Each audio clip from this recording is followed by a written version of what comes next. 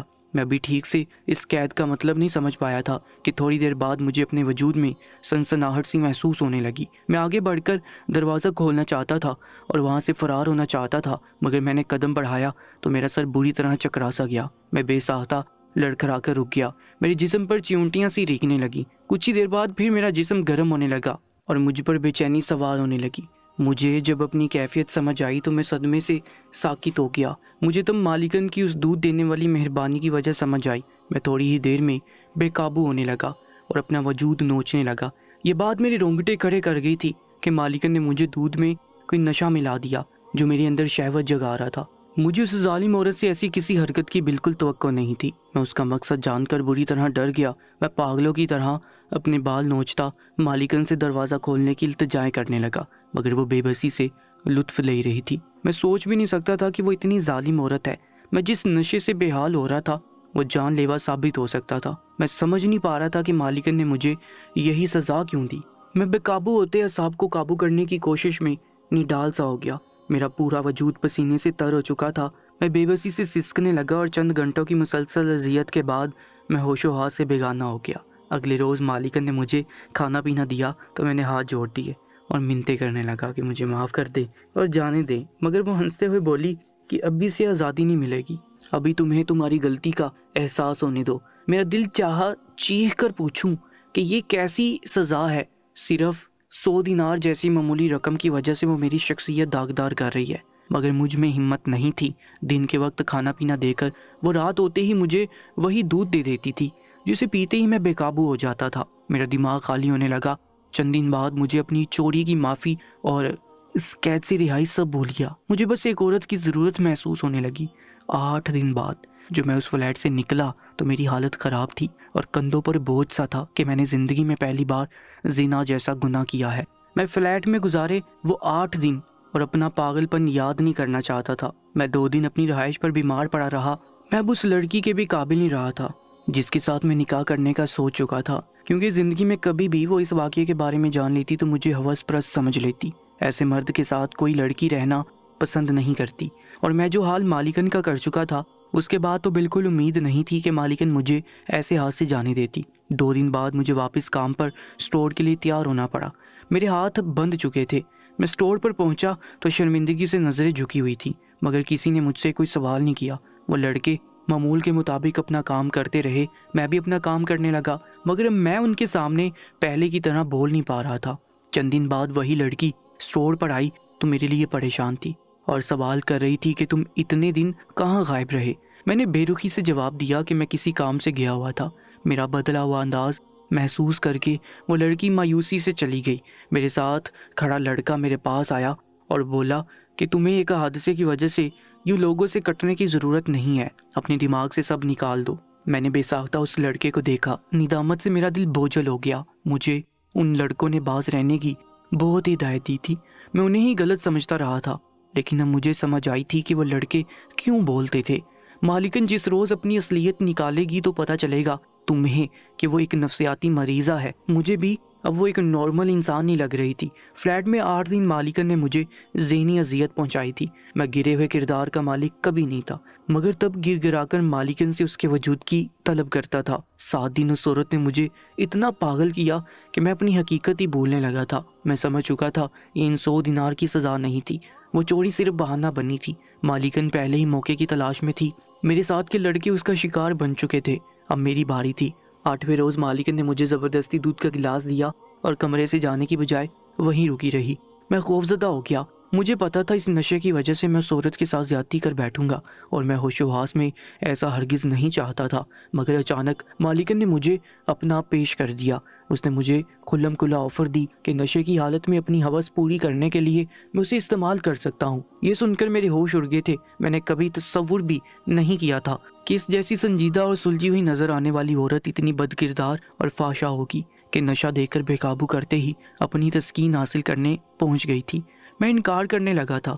مالکن سکون سے میرے سامنے بیٹھی رہی تھی، جیسے چیلنج دے رہی ہو کہ آج شرافت کا مظاہرہ کر کے دکھاؤ۔ میں نے بہت کوشش کی کہ میں مالکن کی طرف دیکھوں بھی نہیں، مگر جوں مجھے نشہ بڑھتا چلا گیا میں نہ چاہتے ہوئے بھی مالکن کی طرف متوجہ ہوتا گیا۔ اس روز میں نے بے قابو ہونے پر مالکن کے ساتھ زنا کیا تھا اور اپنا نشہ اتارا تھا۔ میں نے اپنی بے بسی، نفرت اور غصہ سب اس عورت پر اتارا اور اس عورت کی حالت بگاڑ کر رکھ دی تھی۔ مجھے بالکل اندازہ نہیں تھا یہ عمل مجھے ساری عمر کے لیے اس عورت کا غلام بنا دے گا۔ اگلے دن ہوش آیا تو مالکن غائب تھی۔ وہ پورا دن وہ میرے سامنے نہیں آئے اور میں اپنے کیے پر پچھتاتا رہا۔ مجھے پتا تھا اب وہ عورت مجھے جانے دے گی کیونکہ اس کا مقصد پورا ہو چکا تھا۔ میں نے سوچ لیا تھا اس فلیٹ سے نکلتے ہی اپنا سامان باندھوں گا اور بغداد شہر ہمیشہ کے لیے چھوڑ دوں گا، مگر اس روز شام کے وقت مالکن نے مجھے بھیجتے ہوئے جو بات بتائی تھی وہ میرے رونگٹے کھڑے کر گئی۔ مالکن نے مجھے اپنے کیمرے میں محفوظ ہوئی میری ویڈیو دکھائی جس میں ایسا لگ رہا تھا جیسے میں اس عورت کے ساتھ جبری زیادتی کر رہا ہوں۔ میں ساکت رہ گیا۔ اس عورت نے میرے پاس آنے سے پہلے اپنا کیمرہ کمرے میں آن کر کے رکھ دیا تھا۔ وہ بولی کہ تم جانتے ہو زنا کی اور ریپ کی کیا سزا ہے اور تمہیں سب کے درمیان کوڑے مارے جائیں گے، اور اگر یہ ثابت ہوا کہ تم نے میرے ساتھ زبردستی کی ہے تو گردن اڑا دی جائے گی۔ یہ سن کر میرا رنگ پھک ہو گیا۔ ایک انجان جگہ پر میں اگر ایسے جرم میں پھنستا تو میرا کوئی گواہ بھی نہ بنتا۔ دوستو اس ویڈیو کا پارٹ 2 دیکھنے کے لیے ہمارے چینل کو سبسکرائب کر لیجئے گا۔ اس ویڈیو کا پارٹ 2 انشاءاللہ کل اپلوڈ کر دیا جائے گا۔ اپنا بہت زیادہ خیال رکھا کریں۔ اس کہانی کے بارے میں اپنی قیمتی رائے سے کمنٹ سیکشن میں ہمیں ضرور آگاہ کیجیے گا۔ انشاءاللہ ملاقات ہوگی ایک نئی ویڈیو کے ساتھ، تب تک کے لیے اللہ نگہبان۔